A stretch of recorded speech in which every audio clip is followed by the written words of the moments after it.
السلام علیکم دوستو، نقل کیا گیا ہے کہ ایک موچی امام ابو حنیفہ رحمہ اللہ کے پڑوس میں رہتا تھا۔ دن بھر بازار میں کام کرتا اور رات بھر شراب کے نشے میں شور مچاتا رہتا۔ امام صاحب کو اس کی حرکتوں سے بہت تکلیف ہوتی، عبادت و ریاضت میں خلل ہوتا، لیکن کبھی بھی اس سے شکایت نہ کی۔ ایک دن پولیس موچی کو پکڑ کر لے گئی اور جیل میں بند کر دیا۔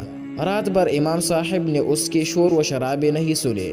پتہ کیا تو معلوم ہوا کہ پولیس پکڑ کر لے گئی ہے۔ امام صاحب اپنے بلند مقام کا خیال کیے بغیر سیدھی کچہری پہنچے۔ کچہری میں کلبولی مچ گئی۔ حاکم، جو آپ کا شاگرد تھا، خود بھاگا ہوا باہر آیا اور دریافت کیا کہ حضرت یہاں قدم رنجہ فرمانے کی کیا وجہ ہے؟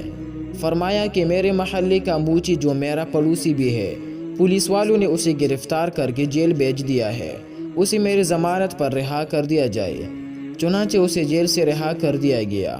موچی جب جیل سے باہر آیا دوستو، تو دیکھا گیا کہ امام صاحب اس کا ہاتھ پکڑے ہوئے فرما رہے ہیں، کیوں بھائی، میں نے تمہیں ضائع ہونے تو نہیں دیا؟ اس پر موچی سر جھکائی کہہ رہا تھا، نہیں میرے سردار، میرے آقا، آج کے دن سے آپ مجھے ایسے حرکتوں میں مبتلا نہ پائیں گے جن سے آپ کو اذیت ہوتی تھی۔ دوستو، امام صاحب کے اخلاق کی بلندی کا حال ملاحظہ فرمائیے۔ جس موچی نے امام صاحب کو ہمیشہ تکلیف پہنچائی، اس کے ساتھ بھی آپ نے کس قدر بلند اخلاقی کا مظاہرہ کیا۔